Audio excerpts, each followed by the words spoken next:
Welcome to Eat the Rolex with me.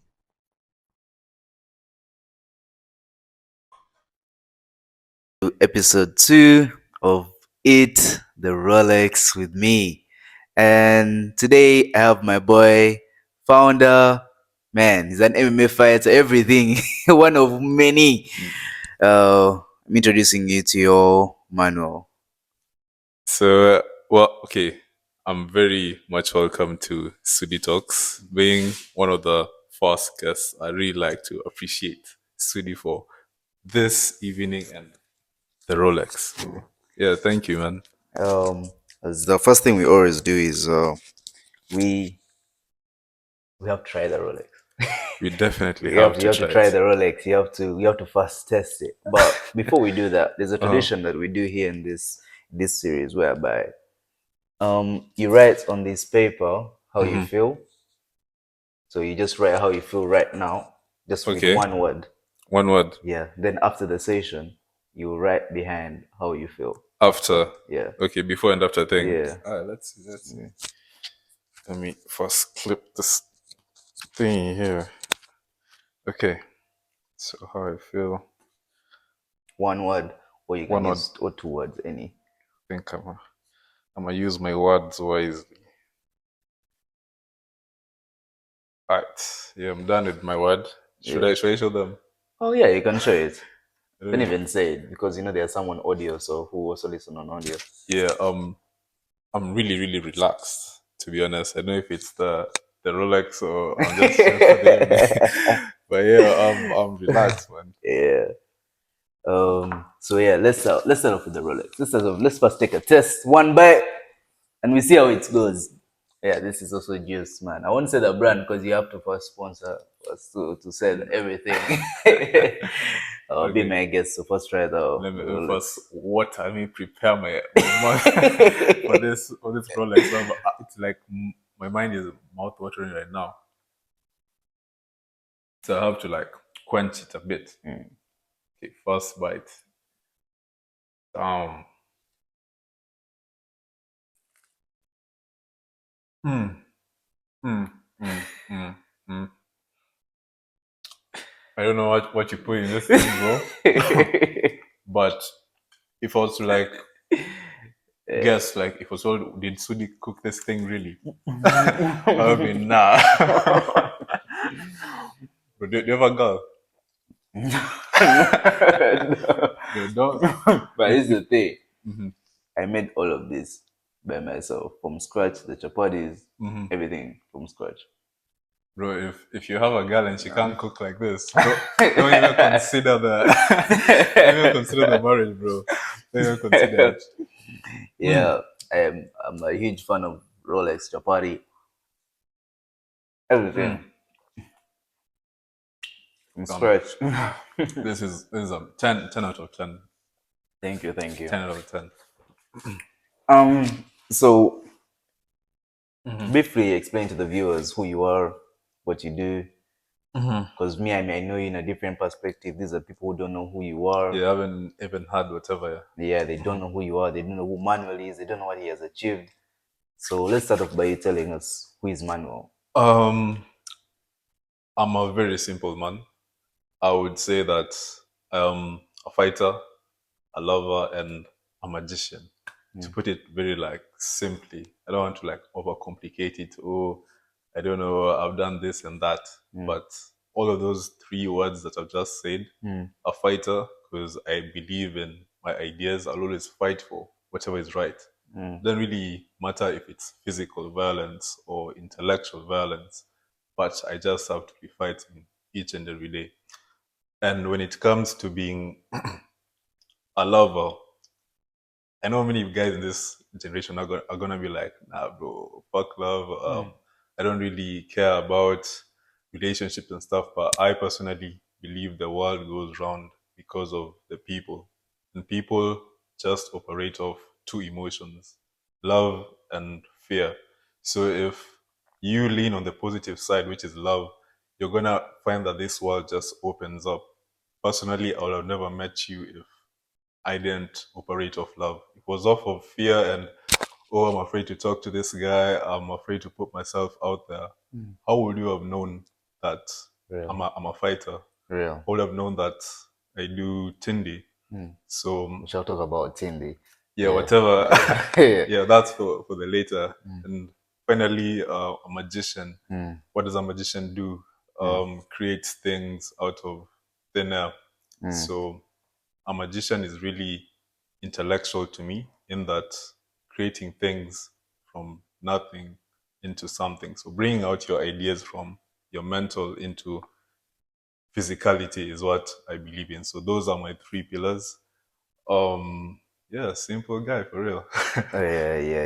If you have said that you're simple, because you said that you believe that you're a magician, can Mhm. you please explain more? Because I believe you're a magician in different ways. How are you a magician? How have you? Because even how we met, I met you at the gym, and I was like, and you have a right point where you talked about also love. When you have that love for interacting with people, and Mm-hmm. it's really good. But let's start off with the magician part. Why would you say that you're a magician? Because that's a very unique word to say. Have you ever had anyone telling you Yeah, that? that's what I'm saying. It's a very unique saying, and it's like really uh, bold for someone to say, "I'm a magician." Because when someone thinks about magic, they think about something black big. magic. Yeah, you know. But so, what would you expect when you explain your magician? Okay, anything to do with magic, I know people really pay attention to. They're Mm, like, is this guy a wizard or is he gonna mm, do some black magic on me? mm. Nah, I don't. Okay, for now, I don't use any As far as we know. any other means. Yeah. My name is Emmanuel. I believe in the Lord.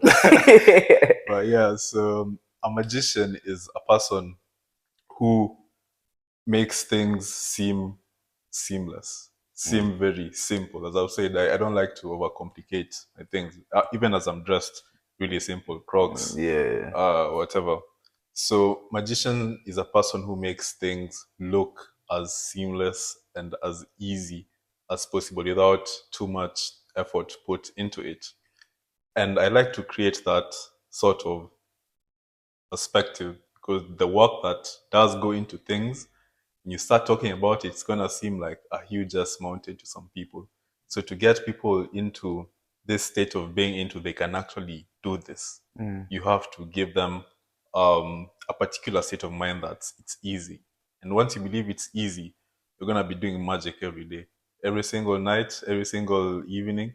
You just lock in and you create things out of nothing. That's what I'd say. Being a magician in the 20, we're in the 21st yeah, now, 21st. Yeah. 21st century. If you're talking about creating things, what are the things that you would say you've created from nothing? Because if you're saying magician creating, what is that thing you would say that you've created from nothing, Hmm. and you say it's now being easy? Give us an example. I would say my brand Tindi. Is it appropriate time to talk Yeah, about it? yeah, you can talk about thing because Yeah, you would say it's your magic you've yeah. created. It's my magic. Yeah, So Tindi came from literally nothing. You see, back in my secondary years, right? We people don't know usually where you're which part in secondary. Okay, sorry, Mm. viewers. This is my first time on a podcast, but Yeah. people, okay, where I'm from the country, the lovely country of Kenya. Mm. And in our lovely country of Kenya, we have a set up education system of 844. So 8 meaning 8 years of primary, four Mm. years of secondary, then 4 years of university. Mm. So in my secondary years, I studied at the university. No, what the hell am I You know, saying? The secondary. secondary of Nairobi, Yeah, the Nairobi school. yeah. So from there, in this particular class in high school, I remember in my third form, Mm.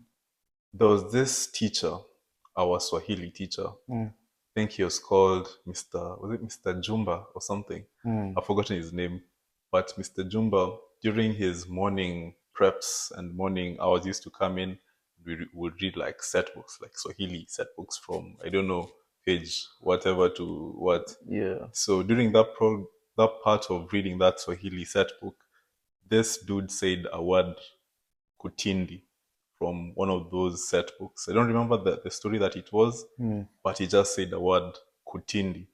So me being very like not a magician. I wasn't Mm. a serious magician then. Yeah. I, Yeah. I asked him, sir, what does kutindi mean? Mm.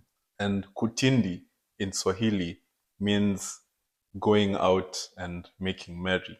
Like let's go out and have fun. So Mm. in deep Swahili language, kutindi means let's go out, let's go drink, let's just go and enjoy this life. Mm. So like, damn, so profound. Like I should actually think more about this idea of let's just go out, let's just go have fun, and let's just be ourselves. Mm. That's where Tindi was born, literally out of nothing.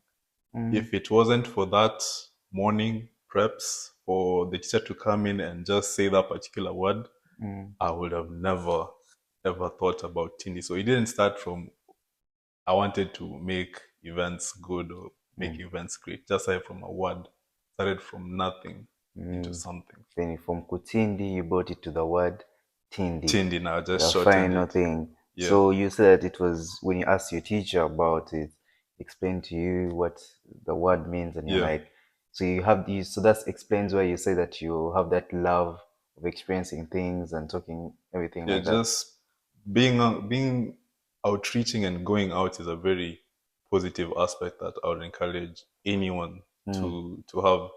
Just put yourself out there, ask as many questions. Mm. You never know when your next idea is. Just Mm. be it might be just around the next question that you ask. Yeah, So that's that's where very true. Tindi came from. That's very true. So now, after that, after you thinking of the idea of Tindi, what Hmm. now made you to start Tindi? Because you know you can many people have ideas they started, but then And now the biggest part now is execution. is now the execution part. Yes. So yeah, as I said, being a magician, I don't know whether I should tell all my secrets. You know, magicians never You tell their can give us secrets. a snippet. A snippet. Should I really reveal my secrets You can to? reveal one or two.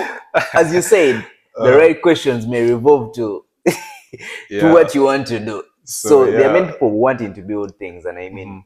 as someone who's close to you, I know that some people don't know about what you've built and how successful it has become. Mhm. So now explain now how after now you having the idea, The name, seeing the the word. name, yes. Now what led it to start? Now to start is where by us as Kenyans we love our parties, and Mm. in Kenya we call parties sherehe. Mm. So back in my high school years, I loved like going out, the whole night scene, the whole vibe of just being outside. Mm. So this name coming to me at that particular time, it was so prophetic because what I love is what I've asked for. It's like I was asking the universe, this thing that I love doing, this thing of going out, talking to people, just being in the right vibes. If I've asked this question and the universe and God has given me the answer, Kutindi, why don't I build it around this sort of lifestyle Mm. of just going out, meeting new people, experiencing incredible events and stuff. So the execution came right immediately after I got that name. So I wrote it down after that Yeah. morning preps, wrote the name down, and started planning what can I make out of this. I wasn't very computer savvy. I Mm. didn't know much about computers. Like back in 2023, I think that was when ChatGPT was coming out or Yeah, something. 2020, yeah, Yeah, 2022, yeah. 2022, 2023 there. Yeah.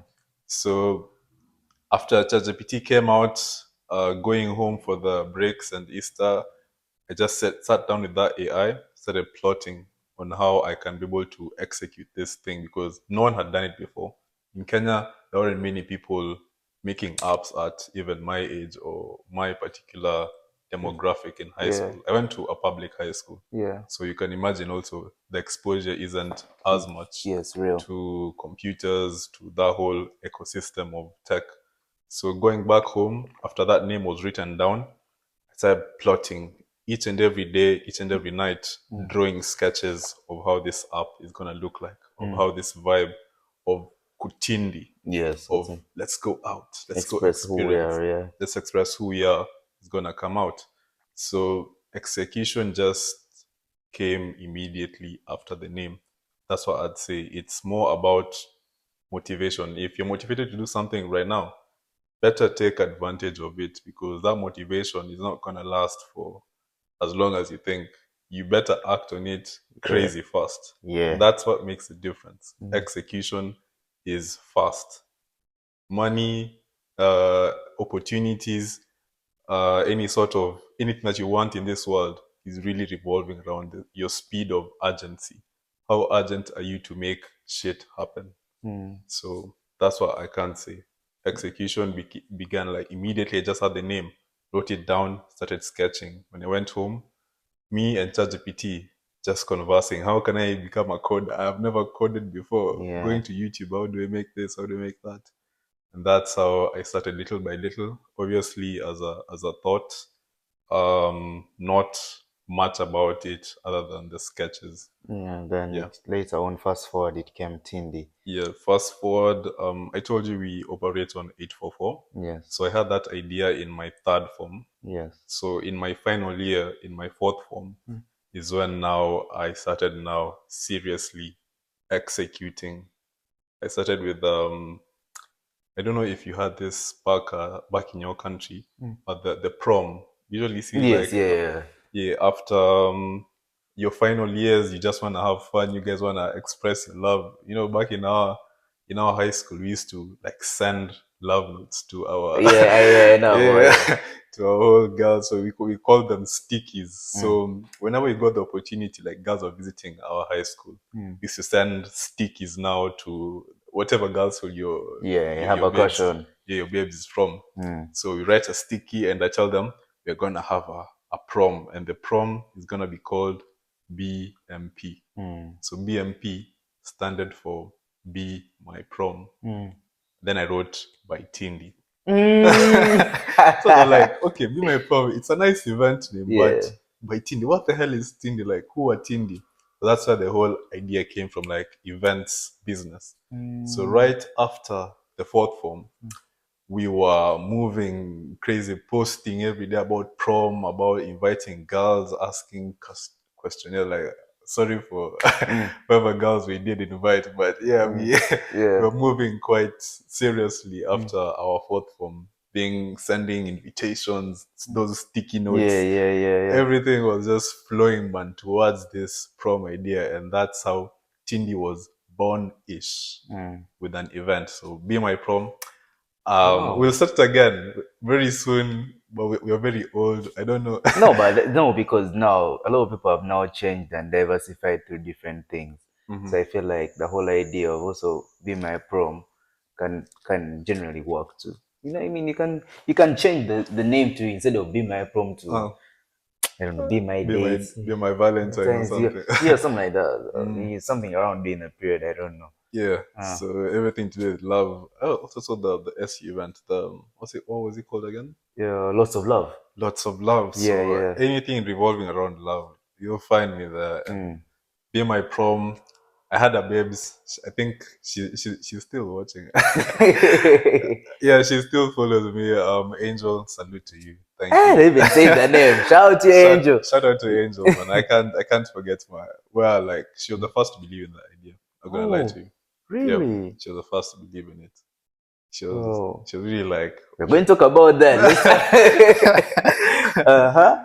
so yeah. After prom, things started moving now into the So, technical so, side. so first wait. So you go later and then started sending to different girls, Yeah, different schools, different different schools, and then yeah. you're like, be Be My my prom prom, and by then team. by Tindi. Yeah. So a lot of people got to know it. You're not even using social media. Nah, bro, you're old school, bro. Old You're school, using man. old school. This is essential that you have no excuse. You can use what? Anything. Bro, if you have a pen and a paper, man, you can Yeah, you can do anything with that. yeah, This is your sword and this is your shield. be You can real. you can do anything pen and paper. Yeah, So all of that leading on to I think we finished our final year exams in sometime in November. mm, Then the prom was in December now. So moving into December, yeah. things were cooking up nicely. People are buying ticket events, and from there it was I'd call it a semi-success. Obviously, your first trial is not gonna be the best. There was some hiccups. I think someone's phone got stolen. Yeah, I had to like do some major PR the following day because of that incident. Like someone's phone got snatched or something. At your So event. at my event, and I have no words to. I can't start. I have no words to. What can I say? Your phone is gone. Your phone is gone. Yeah. There's nothing much I can do. So yeah, a lot happened. We did have fun. That was my first time actually drinking. That was my like very very proper time. I remember now properly drinking. So after that whole event, I was like, you know what, boys, let's just go to to a pub or something. And from that on, my very first time drinking alcohol. I kind of loved it, kind of didn't like it, but yeah, that's what I can say. That's how Tindi now started, as something to do with the event. The vision wasn't so clear, But but that it had started. the execution had already started. Yeah. So then when you transformed from that and you made your first event, then what made you now to diversify it into now an app? Yeah. So I told you that I wasn't very like technical. I didn't do any subject in secondary that was relating to any tech or Coding. any coding. I was doing, I think my technical subject, I was doing drawing and design. So I was literally just drawing.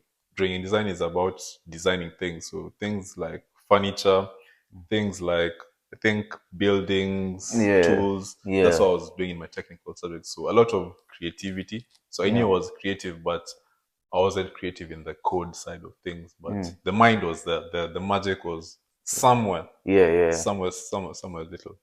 So that's how it all started. And in 2024, I think January, after the results now are out, I told you we did our exams In in this in 20, November. yeah. Yeah, 2023 November, then December the prom, then January coming back to reality. Like after you've done The now you're waiting for your results real to come. things, yeah. Yeah, now real life study. December was a whole like honeymoon. People are in love. Yeah. Bro, people broke up that January because of results. It was serious. Bro, people were, you're the one who made me fail. You're writing me love notes. So, bro, people were really breaking up uh, That period. that January period, and unfortunately, I was one of the people. You're speaking through experience. Yeah, I'm not speaking off of stories that I've had. So unfortunately, viewers, I'm gonna give you the real and raw. I was one of the That's what. victims of love that January. So I did personally, I did do well. I'm not certain of what my prom got, but I just know that January, we were not seeing again eye to eye. So that particular form of, I wouldn't call it rejection, but loss of love did kickstart something in me. You get me? Give you a fuel. Give me a feel like I needed that extra motivation now to seriously work on this idea that I had, because I told you she was the first person to believe in Vision. my vision. Like I told her, yo, babes, I'm gonna do this and I'm gonna make sure it works out. I am not backing down. So that January when it came, and bro, I just got a text one beautiful Tuesday morning, and to find out that we're no longer a thing, no longer a prom. I was like, you know what? I kind of needed that.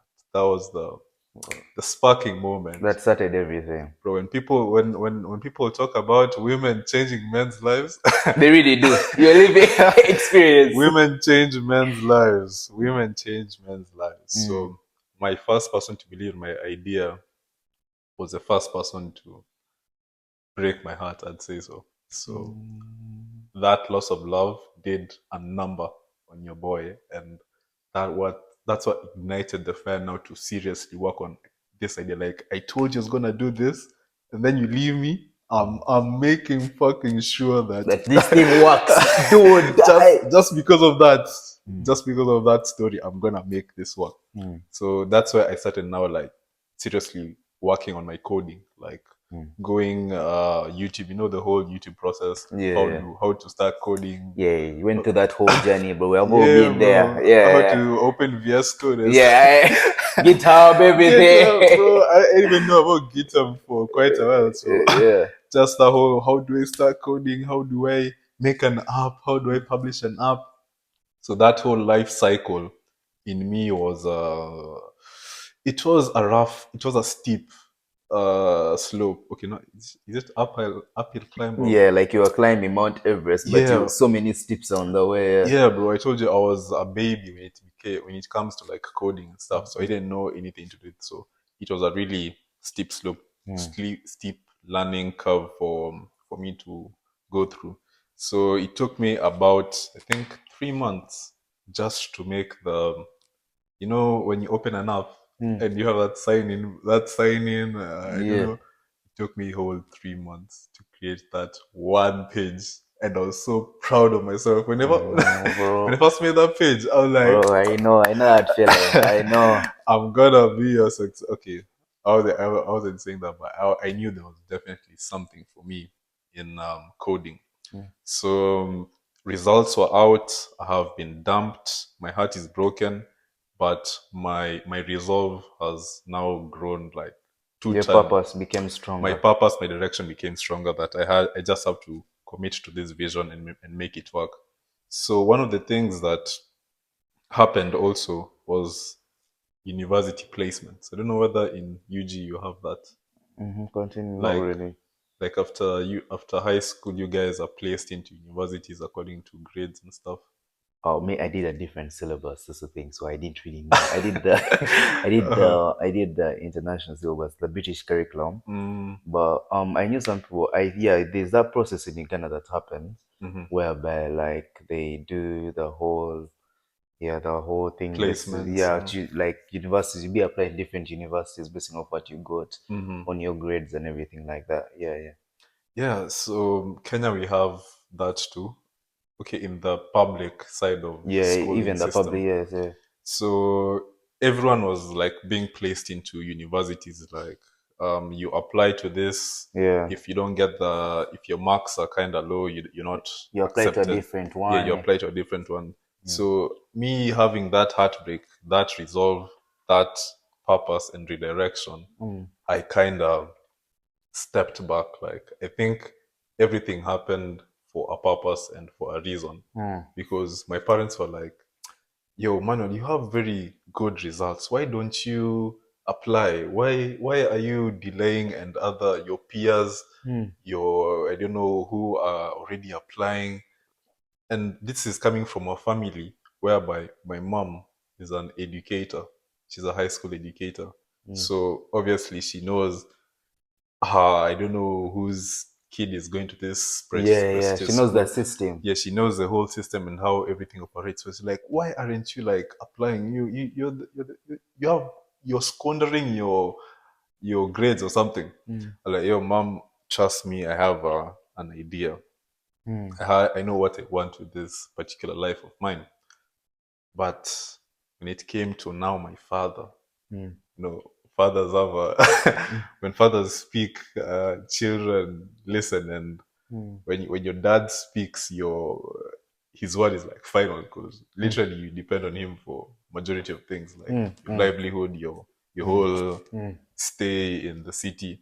So my dad was like, you know what, you don't want to learn, yeah, you want to become a failure. And I know those words. Yeah. Yeah, you want to spoil my second name that my son stopped studying in high school. He's Yeah, a failure. yeah, your son has not gone to university and he's now a failure. That thing is very common.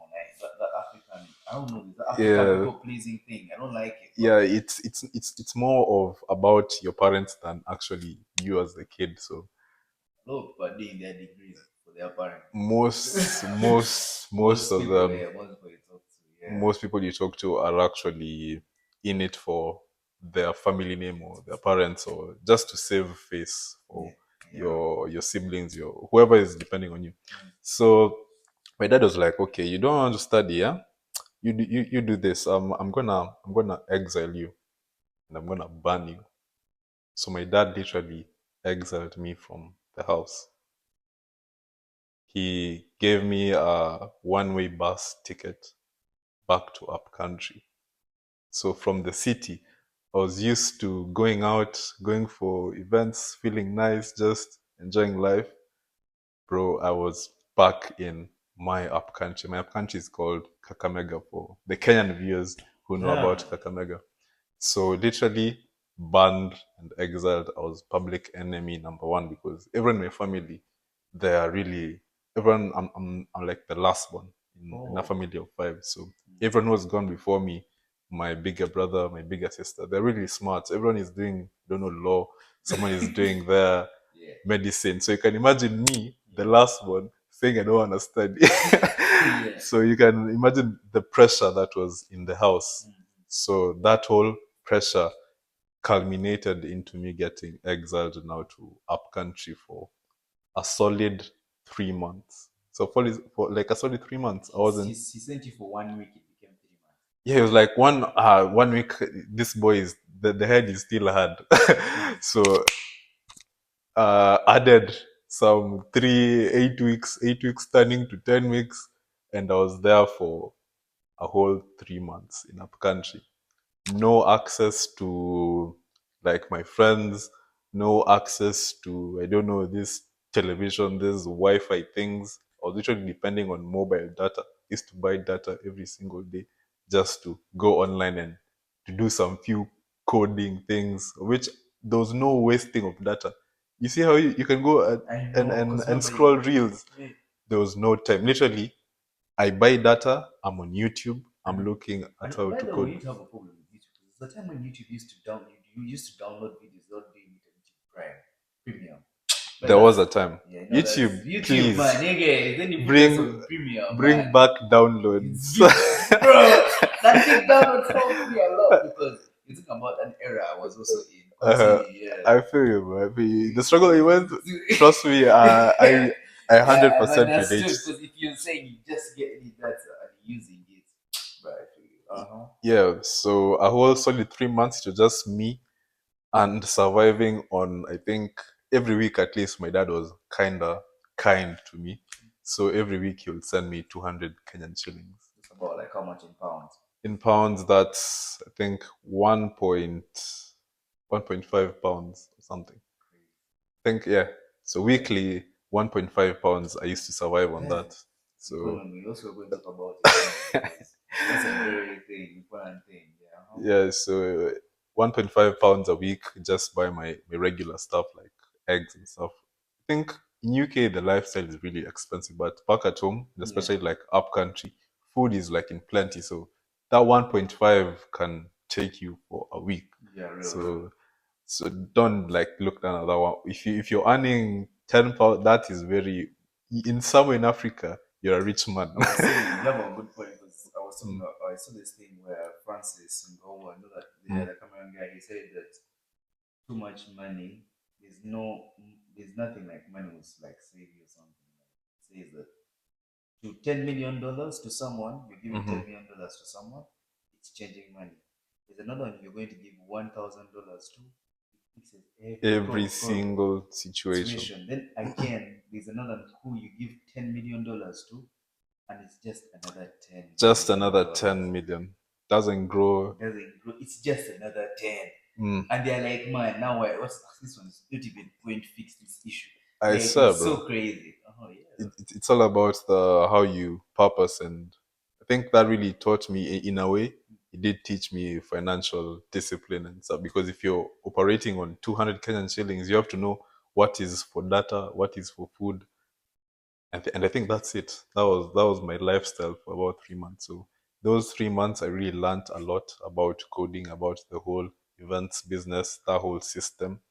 So after I think some time, my father's heart was softened. You know how like how in the Bible they say I think Pharaoh's heart was hardened or something. Now my Yeah, also says yeah, my Pharaoh, my dad's heart was now softened a bit, and he came to visit after those 3 months. He was like, "Okay, I see. I hope you've learned your lesson, and And I was like, Dad, no, me, I've told you this is my resolve. I want to venture into this idea that I believe in. And to show you that I'm really serious about it, I'm going to pitch it to you. I'm going to pitch this idea of Tindi to you. And if you find it somehow reasonable to invest to something that you can sponsor, well and good. I'm going to accept the decision that you're going to make. So I pitched to him the idea of Tindi. Like now with the code, everything is working to some extent. Even your first version is a bit shaky. So yeah, he was like genuinely proud. Like, okay, I've sent you to the depths of of hell, and you've created some water in hell. So I was like, he was like, okay, I think you've earned your ticket back to the city. So I think that's in April. 3 months later, I think that's in there around like April. I earned my ticket back to the city. So that's how, for a whole 3 months of exile from the family, like I wasn't staying with no one. Like no, I haven't seen my mom, I haven't seen my So you were brother, my saying you had sister. no grandmother that you were staying with? No, no, no. That's okay in our rural now up country home. No one stays there if it's not like December or during like festive Oh, so seasons. you were just in the house alone, Just me alone in the house, every cooking everything. cooking, cleaning the house, making sure the compound is well and clean. The cows have to be catered for to some extent. Everything was you. Yeah, everything was me, bro. Morning hours sweeping. Then my I think afternoons now are a bit free, so I could do some 1, 2, 3 coding there. Going to I don't know, fetch water and stuff. Like it was a real hustle, real hustle, and real discipline was built those 3 months. That's Yeah. what I can say. Wow. So that's the whole 3 months exile. I don't regret it one bit. I actually thank. I know that's an experience. I know how it Mm, feels so like you hate in that moment, but when you get through, you're like, man, that that never told me something different. bro, that shit changed me, and when it changed me, I was like, from then on, I am never gonna cut my hair again. That's how I now started like Because you grew your growing. hair. Yes, and I started like properly now maintaining and growing it into locks because of it's like an oath to self that this particular lifestyle that I've chosen, I just have to accomplish it, and that's So how. all of this is not extensions, natural. Okay, it is to some extent. Yeah. It is an extension like from here to here, Mm. but there's this bead. I don't know if you can see it. Yeah, yeah. Yeah, now this is I usually mark my natural hair from here, so this is just extension, this little bit. Mm. So that's how I started now to take care of my hair. Back then, I didn't have no extension, and I figured out let me try and dye my hair a bit. Yeah. That's where I went wrong. Yeah. If you're starting your locks, kindly do not dare dye your hair. Yeah. I dyed my hair. The tips were golden, like this. I think Mm. blonde or something. Mm. Yeah, that blonde bit. I dyed them, and my hair was literally burning off.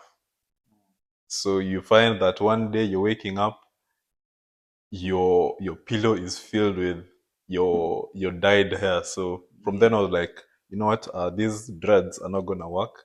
So I just have to put an extension on them to avoid further damage, like Yeah, to, yeah. to avoid like them completely like falling off or something.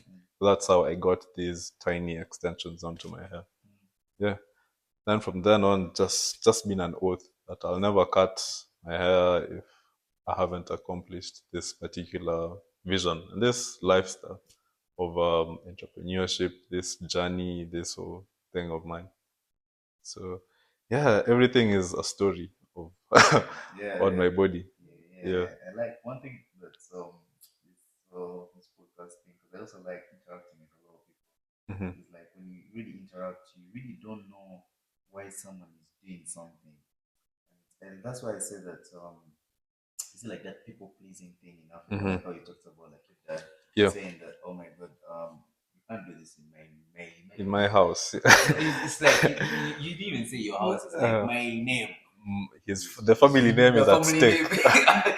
So you see, like it's we shall also talk about economy, but we're still on you because Mhm. for me, I believe also it leads also to the economic thing. Hmm. Um, I was still saying that all that it gives you a whole different perspective of how actually everyone does their things. Because Everyone someone's vision, like for you, one of the reasons that Tindi comes in is a teacher that started it all. is. Hmm. It goes through a prom event that you created. It leads to your hair. It leads you to not wanting to go to presenting your vision to your parents. So you had two people involved in your specific life at that specific period. Let me say now your girl at that time, she believed in an idea, then she left you. Now your parents again not believing in a point, Yeah, and then now you have to prove you're fighting a lot of things. And I believe it's you said at that time it's bro. crazy. Mad. And I Yeah. know if you're always in line, imagine how you were when you were living there. How were you living there alone? I wouldn't say it's a bad thing because people have done it, people do Yeah, it. people do it every But single. like I'm saying, like how was it being alone, doing everything in such an area because you're doing a drastic change? How was your mental state doing that whole time? I think I was still fueled by. I told the viewers, women change people. Yeah. So I still have that. It wasn't really like an anger, but it was more of a resolve. Like, even though shit is hard right now, I'm gonna make make Wow. this work. I'm gonna perform some magical shit before I'm done with this particular exile that I'm on. So I think that's what really kept me going. Even though the circumstances were hard, it's thinking about the future that really like numbs the circumstances. Because if you're to focus on right now, I'm just there. I don't know. In Kenya, we say kukamua the cows, Yeah, like milking the milking cow. the cows. If I was just thinking about this is my current situation, this is gonna be my forever, I don't think I would have made it through. If I just thought like I'm never gonna get out of this place, surviving on 200 bob a day, I am going to be a failure. If I really took those words in and not use those words as bricks to now build my foundations, I would have never made it out of there. So that whole idea of thinking of your future and really projecting it, that's what really numbed my circumstances. Like I wasn't really thinking. I was like, everything will be good. It will be good. It will be good. It will be good. Other than just thinking, oh, I'm gonna be a beggar. My education is fucked up. My whole life is to shit. So I think thinking about your being able to project your future and not really look at the current situation that you live in is what really is the difference. That's So, you it's a self prophecy. That's what I can say. Being able to prophesy your future to yourself. yeah, practically manifesting what you're seeing already. So, Exactly. after now you're back in the city. What do you start doing now? Because now you showed your idea to your dad. Hmm. What did your dad say? What did he say? Because he said that he was proud. Did he fund it? Did Yeah, he? now my dad is a very, I wouldn't say hard man, but tough love kind of man. So after those 3 months of like psychological exile from my family, from my mom, I love my mom, from everyone that I know, he was like, okay, you know what, you've proved to me something that you can take care of yourself alone.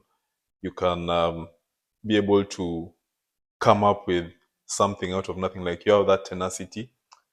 I'm gonna make you an offer. So he made me an offer. He was like, you love software?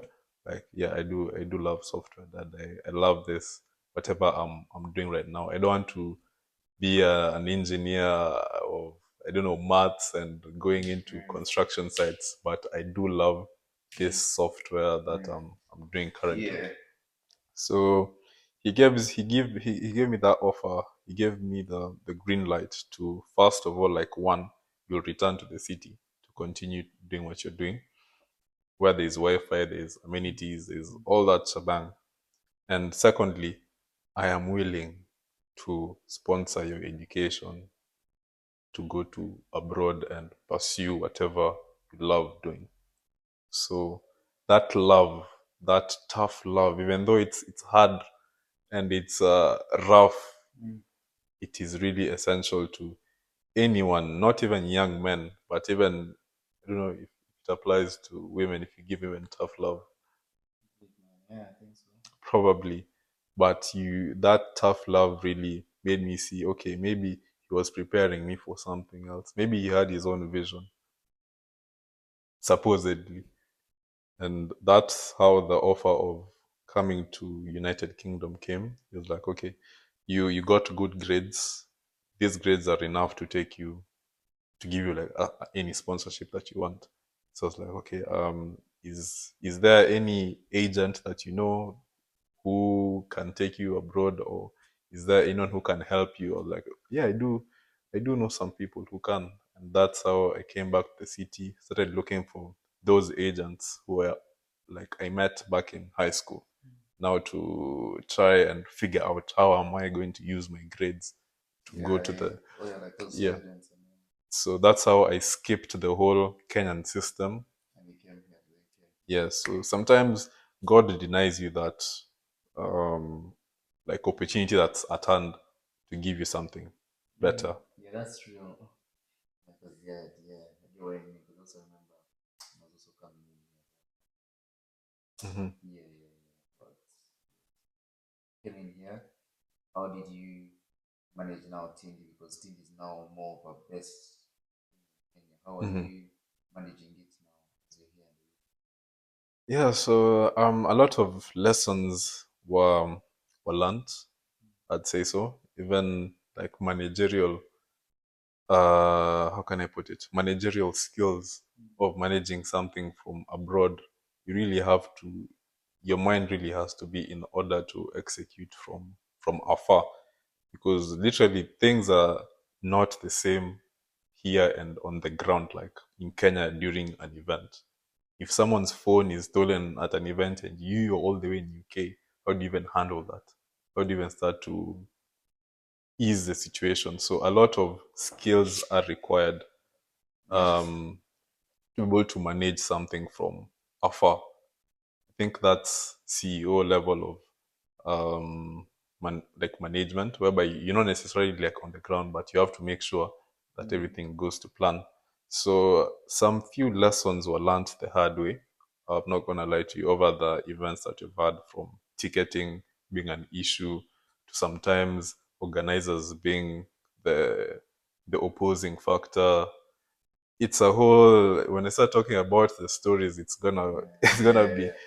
Yeah, because I yeah, believe that people don't know how for you in the events business. yeah. So for you, people may think that oh, events are always happening, but Mm. they may say, oh man, for me the event really went well. When, but you don't You don't know the know, behind the you scenes. don't know what's happened behind the curtains, what's going on, what's cooking in the kitchen.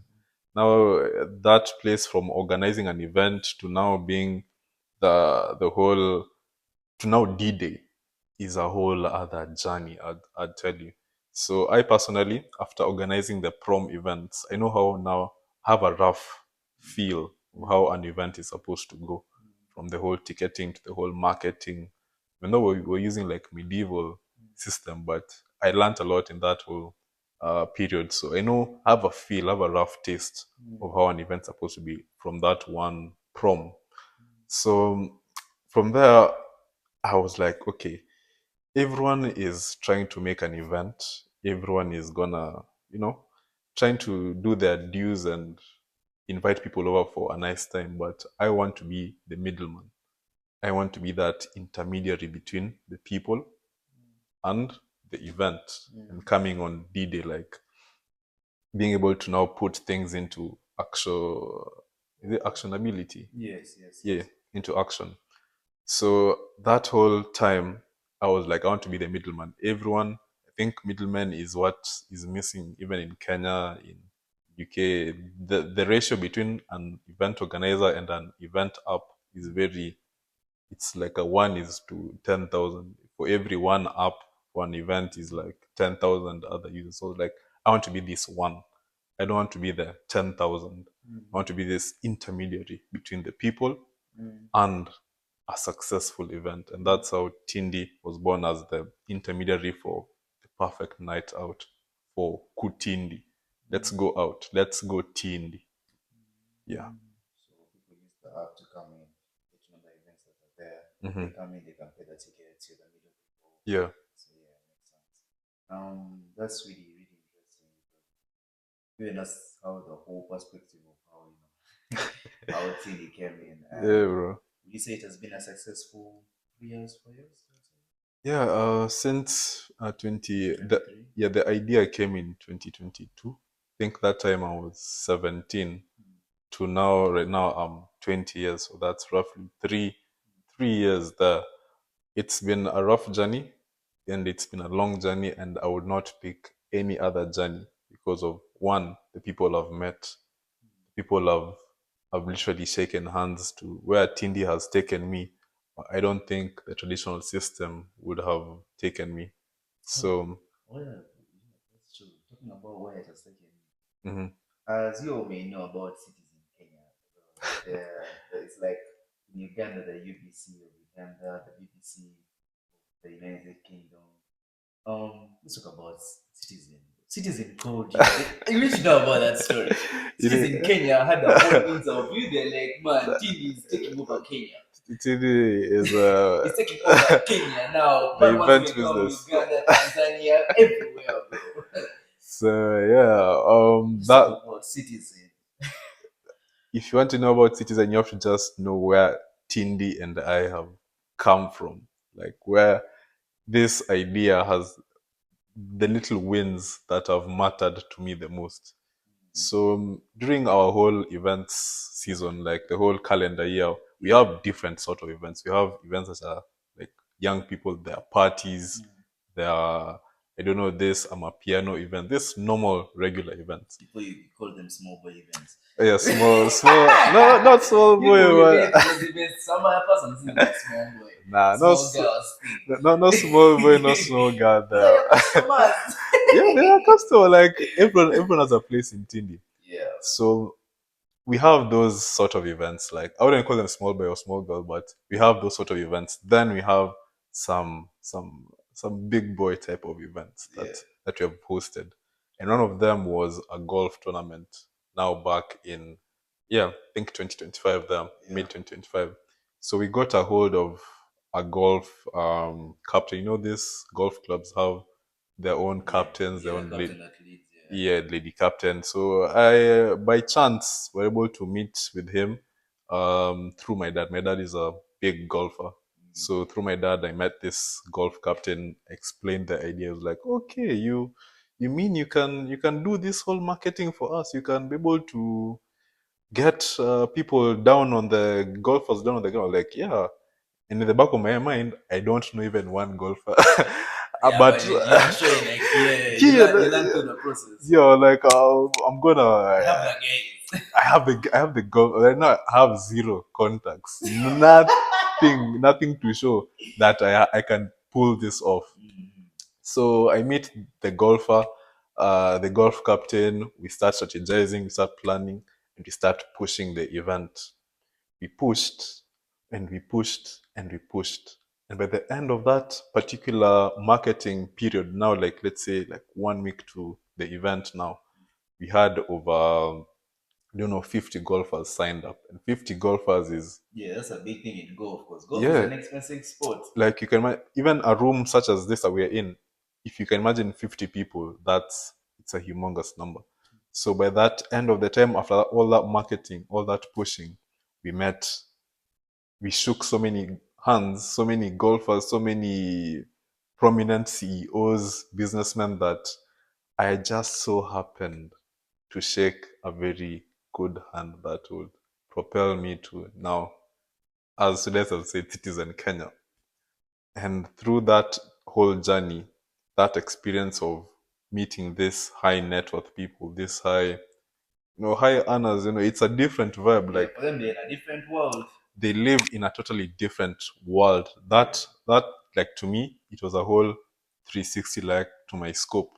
It changed my mind a whole lot. Like, you mean people speak like this about money like it's pocket change? Like, doesn't really even. I mean, this I don't know which golf club is only 70. He says only 17,000 Kenyan shillings. That's about how much? 17,000, like that's Is it 100? Think you can check. About 100 pounds. I'm like, you mean bro is talking about one golf club for 17. You're wondering, damn. Yeah, that's almost 100 pounds. Yeah, it's almost 100. So you can imagine people just talking like that about money, like only. People are throwing big words like it's nothing. So to me, as a young man at 19, it gave me a totally different approach when it comes to this whole perspective of success. It's not really even about the money, or it's a But the level of, impact. yeah, Would you say it's the impact then? it's the impact, it's the state of mind that they put you in to be able to work and shake more hands like them. Because if you go there and you're shaky, like you're being told 17,000 and you they see you're started. This one is not mine. This is not, this This guy's is not not your new. name. This guy's not new here. This guy is very new here. Yeah. So that to me really changed my whole perspective. I would say, like, the way now I treat money, I wouldn't say I don't value it as much, but I have detached from my success being linked to my money. That was a whole 360 to me. Those the vibe and the whole, I think the new age we call it, I don't know, the aura or the, Yeah, yeah, yeah, yeah. the frequency or whatever that those people left with me. It's, I can't really take it back. I would, that sort of mentality was, I think, a saving grace to me. So that whole perspective of just money is not your success, that whole detachment from money, from monetary, that was a big thing to me. And when I started looking at success over the people that you meet, over the love that you experience, and the love that you give, that's when I became a lover. So from magician to now being a lover, whereby it's all about the relationships. It's all about the connections that I make with you. And when I've made that connection through love is how I'm able to talk to Sudas. That's how I've been able to shake that one hand that got me an interview on Citizen. So, guys, if you're listening to this, prioritize your relationships. It's not all about the money 24/7 when you're dealing with people. It's like, so there's you inviting me here, and they start telling you, "Oh, I charge you, I don't know, £100 an hour for a podcast." No, it's all about love. You don't know where that love is gonna lead you into the future. You don't know where that relationship is gonna potentially Take you somewhere. take you somewhere. So I don't want to name the person, the golfer that I should, because of, yeah, personal. But after shaking that hand, he was like, when he didn't know much about me, but I think golfers, yeah, Because you're here in the environment. yeah, in the environment, and I think golfers do talk a lot. So my dad was like, yeah, even he studies in the UK. Okay, so he was like, okay, they have now a feel of this young man, and I think they formed a positive image around me. They're like, okay, you sort of belong here. Yeah. Because me, from living off of 1.5 pounds a week. If Yeah. I wish those golfers don't listen to this podcast, but they should never know that I have ever survived on £1 a week. But Yeah. yeah, they respected the composure, and that's how that love, that one link relationship led to me being invited to talk about now events. Like, you have invited me over to talk about my journey and whatever we have done. Now he invited me to speak to Kenya, speak to the youth, speak to whoever is listening about where your dreams can put you, where your mental projections can put you. And as we speak, there are more podcasts lined up when I go back to Kenya, just off of that one handshake. So from magician to lover, the rest is history, man. Yeah. Soon you're about to become a fighter. Now about to become a fighter. Yeah, because that's a lot from so in the pod before we go to a fighter, We have like usually do 5 a.m. Mm. So I've asked like a few questions. Okay. Just yeah. Let me take a sip. See. Let me. um, Mhm. so let's now say Yeah. when you first eat, One, because some of them they may make you let me refresh on man. Mm, mm, mm, um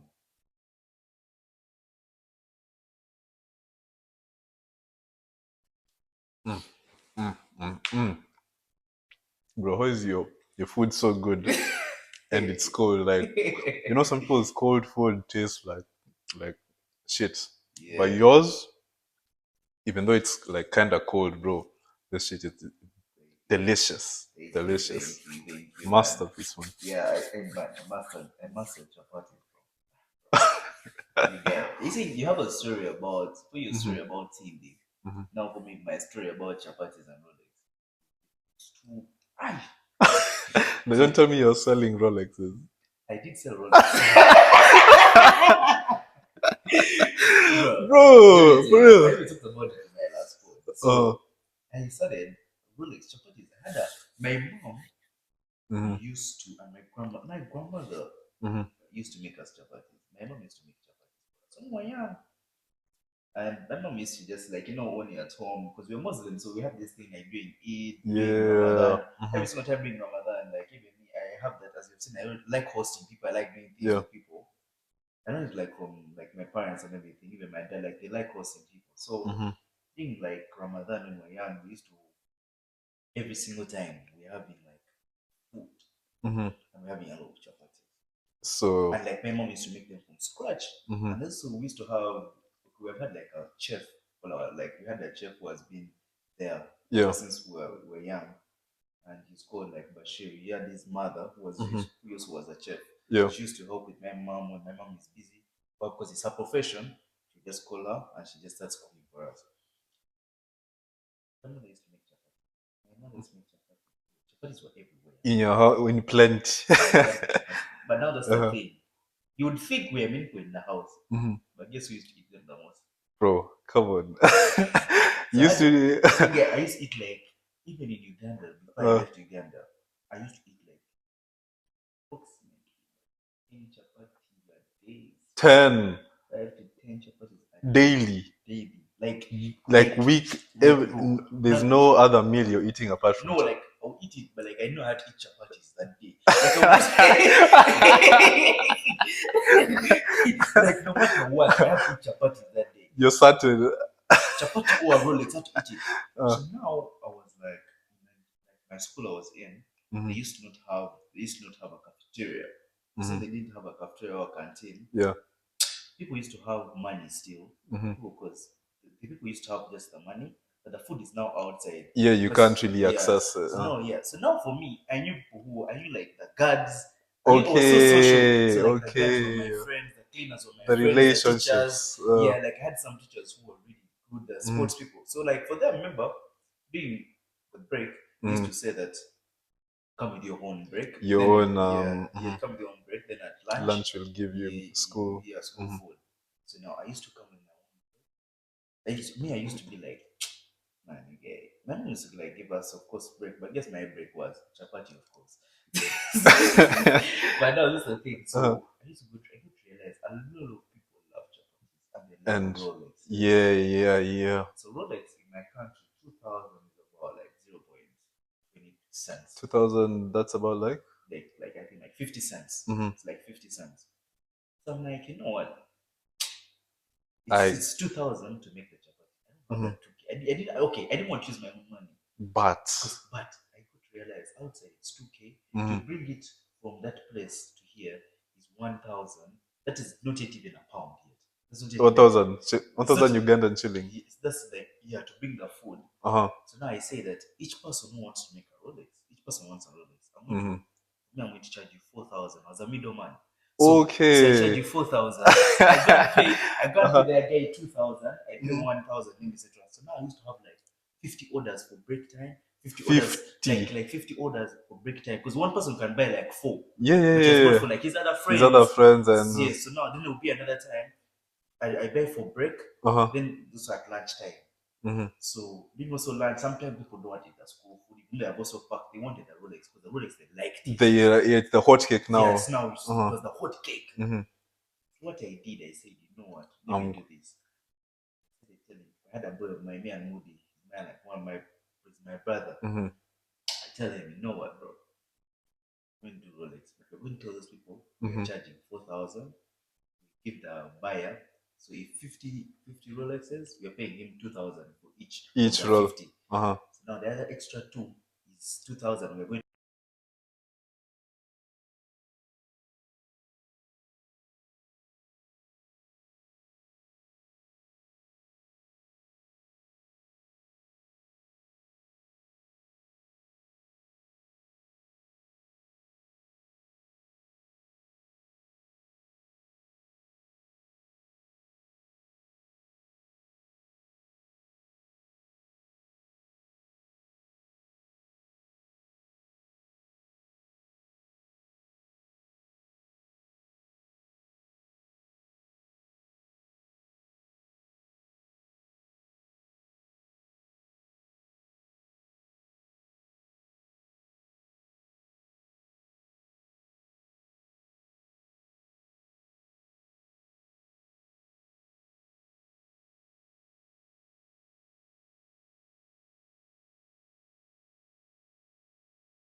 I was on that thing. I used to sell them so fast. Even my mom got to know, my dad got to know, like you guy. Yeah, so I made some good money. Quite made some good money, but you know when you're making, you just splash it after. Yo, bro, you don't even value the money. Yes, you don't value the money, but it teaches you a lot. But that's how also this idea came in. Bro, this is the hardest Rolex I've had in a while. Yeah, because In a while, bro. in a while. But let's go to the games. So let's start off with money or respect. Respect. Rolex or Smocha? Okay, can I have there's a combination of both? Rolex or Smocha? Brother, you're making me commit a crime. Okay, a Smocha. You first said Rolex, Smocha. No. Why, honestly? Where Smocha, bro? It's just sausage and a chapati, bro. Yeah, like, okay, in Kenya we fuck with Smocha more than we do Rolex. Okay. Pain or comfort? Obviously, pain, man. That's where pain is progress. Pain is progress. Alright. I'm going to talk about some now. I'm going to ask you a very serious question. No. You're doing MMA before we go into MMA. Mm-hmm. You're doing MMA right now, and you're building your users on Tindi. Mm-hmm. So you have to choose one. This is the question. Chill the question. Mm-hmm. Win 10 fights in a row, knockout. All knockout, all TKOs. Yeah, all TKOs. Mm-hmm. Or there's no in between. There's no saying both. Mm-hmm. Or 1 million users today. Okay. If I pick the 1 million users, that means I'll be losing those 10. Those every MMA fight I've taken, I've lost. I would honestly, I'd pick the 1 million users. I'm not gonna lie. the users are more. The losses are not. You don't lose. You learn. So I can never lose. You can only learn. So I'd pick the 1 million. 1 million users.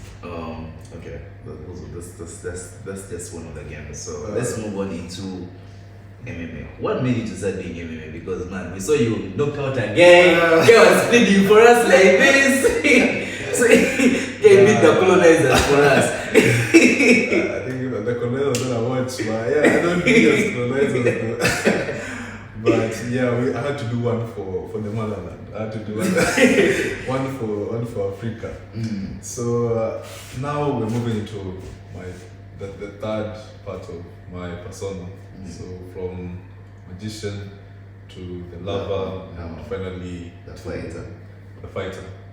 So my journey in combat sport began like a while back in back in my formative years, you know, like when you're 6 years, Yeah. 7 years there, you don't know much about the world.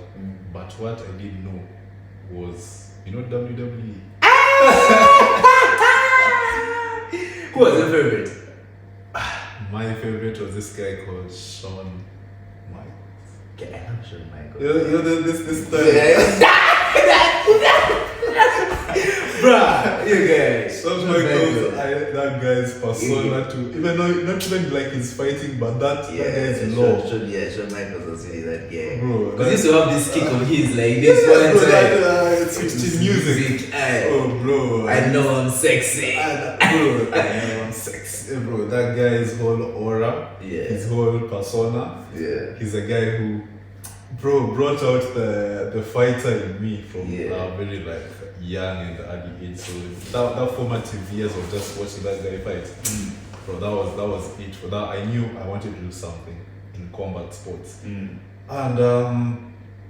even though I do say I'm a generally like simple guy and I'm really calm guy, I do find myself to have some outbursts. So when I was a kid, I had like zero control over my yourself. Yeah, like when it was time to fight, trust me, I was not backing out of a single damn fight. And I think that really damaged some bridges. That whole being impulsive over like your emotions did do a number on me. Sometimes negative, sometimes positive. You know, also like in primary when people say this guy can fight and it's like boosting, boosting your ego and stuff. But I wouldn't really advise that. That's it's a self-destructive vice that you may look at it in the short term as a game, but in the future it's more of a vice, because if you get into now the real streets and you meet some people who are really security by Monaco. We're at TKO in the streets. So I wouldn't really advise people when it comes to just have that control. And for me, it took a while before I had that control. And I think I remember a very painful memory was in primary. I told you I'm the last born out of 5. Yeah, out of 5. And me and the second one, my bigger sister. Yes, like we are really like cool. Like trust me, we love each other. But back in the day, she was my public enemy number uno, number 1. So we used to have this sort of quarrels over. Did you have DSTV? Bro, I know that thing. The old one. Like old one, you know. I know. So my sister, she's called Michelle. In the like okay in Swahili, nisikupate hapo kwa TV nikiwatch. Najaribu me want to watch WWE. This wants to watch, I don't know, E. You know, did you have E? Like E television? E-News. E-News. Yeah. Those things of with the Kardashian. I know. This watch Telemundo, then Z-World. Yeah, Telemundo, bro. Those guys want Telemundo, bro. Those guys were serious, bro. E-News had them, bro. I was seriously not trying to watch E-News when Shawn Michaels was playing from Monday Night Show. TNT. TXT or something.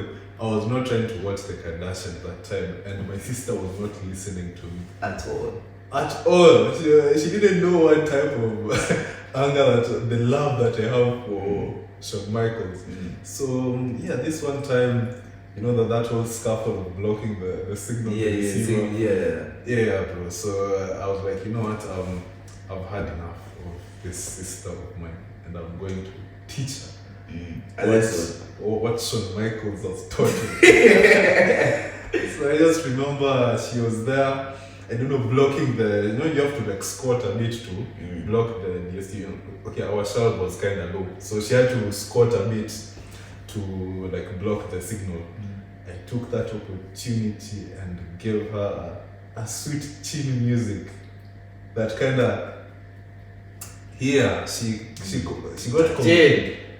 got like a sort of like concussion or something, like she was stunned, like you know how you can stand and they freeze. So I hit her she freezes like in mid-air, she falls down and she's a bit like shaky, and that's when I knew I fucked up like Big time. big time. Like I love Shawn Michaels more than my sister. So many thoughts were hitting me in the head at one time. I was like, you know what, me, I've had enough. The next time I'm going to fight, I'm going to be a passive aggressive person. I'm not gonna be as violent as I am. So from that early memory of my sister kind of convulsing over that kick to her, I think it was kind of like between the neck and the chin. My bro, it gave me some PTSD towards like violence. I wasn't really trying to fuck with it again after seeing a loved one. Almost busted. Yeah, almost getting a permanent injury. So over my high school years, told you, not that's why I developed a very simple lifestyle. Like I wasn't fucking with it, but if you fucked with me, I would have fucked with you too. But I wasn't trying to start fights, not trying to riot and all. And now, after the whole primary, the whole now high school, now getting into uni, now this time for uni life, I came in 2024, to UK.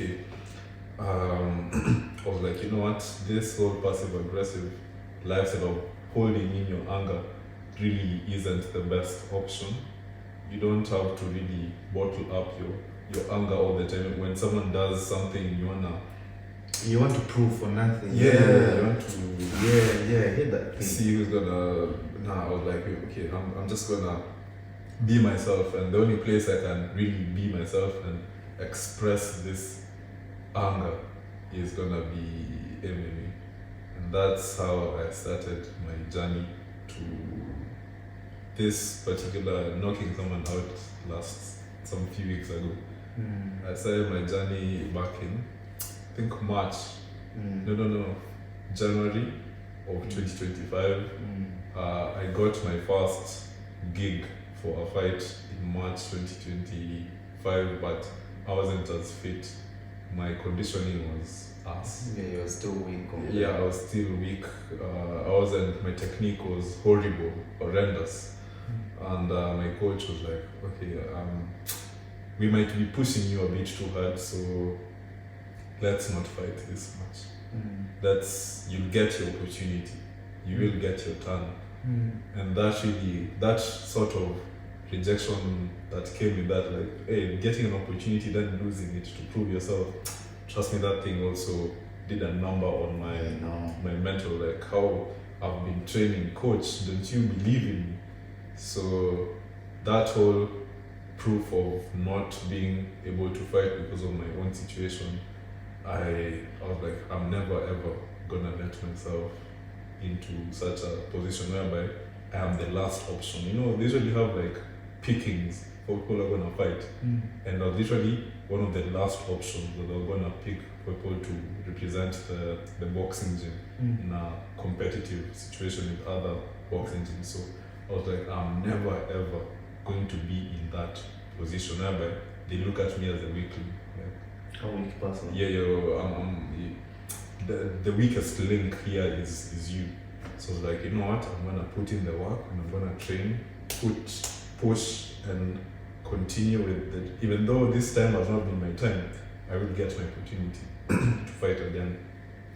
So, you know, international students' lifestyle is kind of hectic because traveling from back and forth from country to continents to my time.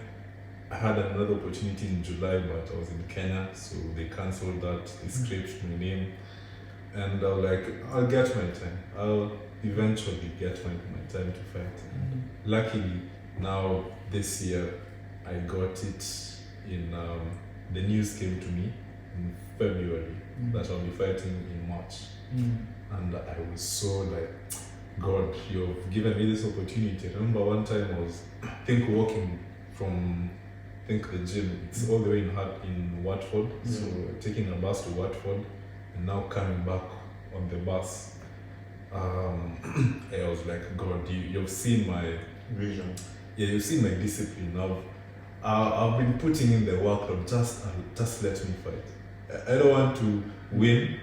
I don't want to do it, but God just let me fight. And when that news came to me that, yeah, bro, your name is in, you're locked in, bro, I knew I just had to represent. So that's been the whole journey from rejection after rejection until coach tells me, yeah, I think you're one of our most You needed people. talented combative participants. So yeah, that's how the opportunity came. Fight night comes. Oh bro, it was mad. The lights, Yeah, the whole adrenaline and the whole everything. adrenaline. Everyone, like the numbers of there were about like 400 people in that one arena just to watch me at that one particular point. And I was so now I wouldn't lie to you that I was the bravest of souls getting like hearing your name, the presenter saying and in the right corner, Manuel Cola all the way from bro. I was shaking into like Yeah. but you know what? Once you get inside that ring, that cage, and the door is closed, you can't hear them. It's just you and that one person. That whole noise that you hear, the crowd, they've seen the Kenyan flag, so some people also there in the crowd are like, yeah, okay. That time I'm blasting this song from, I don't know whether you know Wakadinali. Yeah, I've heard of it. I've heard it. Yeah, Wakadinali is like Kenya's toughest. Anyone who knows Wakadinali, shout out to you. Those are our toughest soldiers when it comes to music. So that my entrance music was Wakadinali. I'm carrying the Kenyan flag. I swear I just had no option. I couldn't lose that fight. Carrying my flag, then I get knocked out and I've played Wakadinali. I don't know how many times I've teased the fight on my stage. Yeah, I remember, man. Bro, I was not losing that opportunity At all. at all. And when I got in there, bro, you know how long it took? 33 seconds. 33 seconds and the job was done. Job finished. Job done. First round, 33 seconds. There's only 3 rounds. Yeah. So first round, 33, I was already done. That was it. Kenya, lazima kiheshimike. Okay, for our other viewers, Kenya must be respected. That was my whole sentiment going into the game. Yeah, one thing I've learned about you through all of this, I've seen that so you've created your discipline, your vision, your purpose, and your identity. And I see Kenya is something that is very, very cool. Yeah, very good to you. I'd love to talk about what's the Kenyan situation that happened in your country, the strikes and during that period. What did you see about it? Because it seems like Kenya is something that is one of your, when you talked about now, we're not right now in your third phase fight. That thing, Kenya, you've talked about Kenya quite a lot in this conversation. What do you say about Kenya? What is there not to say about Kenya? Yeah. Kenya is, to me, the motherland. Every morning that I wake up, I just say, Kenya Kipenzi. Kenya Kipenzi for our other views is Kenya my love. Kenya my love. So when I say Kenya my love, I mean it in the most visceral sense. That Kenya is my love. Since if I'm a lover, my first love is Kenya, the people there, the culture. And when I see Kenya breaking, when I see certain characters and individuals trying to rape, if that's I don't know whether you'll blur out that one, but people trying to take advantage of my love, my heart breaks a lot. My heart genuinely cracks in so many places just seeing people take advantage of the people, take advantage of our rich natural resources, and they're not gaining. Some leaders, yes, they do steal, but they also reinvest in the country. But when some people steal in Kenya, they ship whatever they've stolen to offshore accounts somewhere in, don't know, Cayman Islands or something. Just reinvest it back or something. Even though you're stealing, just do whatever is needed from you. Don't don't make my love break like that. So when I talk about Kenya, it's a very core part of myself, and to me, Kenya bado ni kipenzi. Kenya my love, Kenya my love, Kenya my love. And if you try to fuck with my love, trust me, one day, if I do evolve from a fighter and some other unknown stage, it could be politician, it could be the king or whatever. If I do evolve, I'm certain I'm going to make sure that all those who raped my love are going to pay for that price. Man. It's not a laughing matter to me. Yeah, I understand. To finish up the pod, I'd love to ask you now just a few things now as we finalize. First of all, when do you feel like you've truly earned it? When When do you really feel like you've truly earned what your identity is? Because now you've said that now you're now going to, you feel like you're transferring to a new stage. Because you said you're a fighter, you're a lover. Now you feel like you're either saying politician, king. When will you know that you're fully earned that title as king? So just moving through the motions of life, from a magician to a lover to a fighter, and if possible the king. The only way that I do believe you achieve that status, even if you don't have that power yet, even though you're not in the Kenyan parliament or in any seat of power, but you're able to inspire others to reach for that. That is the time that I know, yeah, you are transferring now into that other stage of being.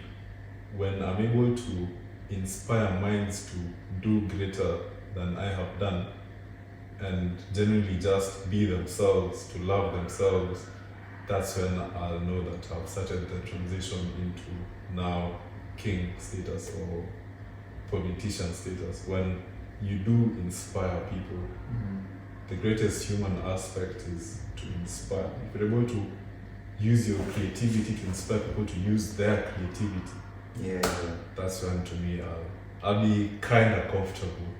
You feel like you reached a greater purpose. Yeah. This is the question that I ask. The last question I usually ask everyone is, what does now the Eat the Rolex mean to you now? Eat the Rolex, like, man, I don't know whether I should start doing some philosophy. Do you explain it philosophically or just like normal eat the Rolex? Or normal eat the, which one would you prefer? Any you prefer, you can say both, any. Okay. Eat the Rolex. I love philosophy. So in a philosophical sense, the Rolex to me represents a sort of new revitalization. So in the beginning, I wrote that I'm relaxed. That's not actually where you actually meant to write your behind things. Okay. Before you meant to write how you feel with that. Okay. Because that now resonates to what does Eat the Rolex with. Eat the Rolex with. So you have to write the one word, then you explain to us. Okay, let me write it, then I'll explain what Eat the Rolex means.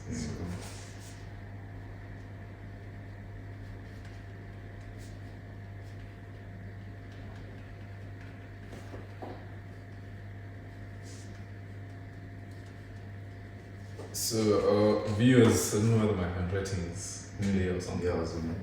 Yeah, but I have written the word re-energized. Because, the Rolex is just flour, eggs, and some few tomatoes.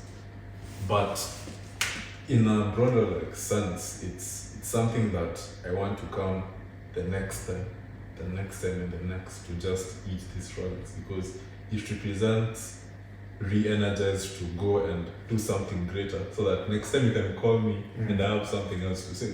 Yeah, real, because now that's a different version of you. Right now we're the fighter version. So to me, Eat the Rolex it's just Like in this movie, The Matrix, when Yeah, yeah, the red pill and the blue pill. yeah, no, it's like taking now when Morpheus gives Neo the red pill now, I'd say you're giving me now the Rolex.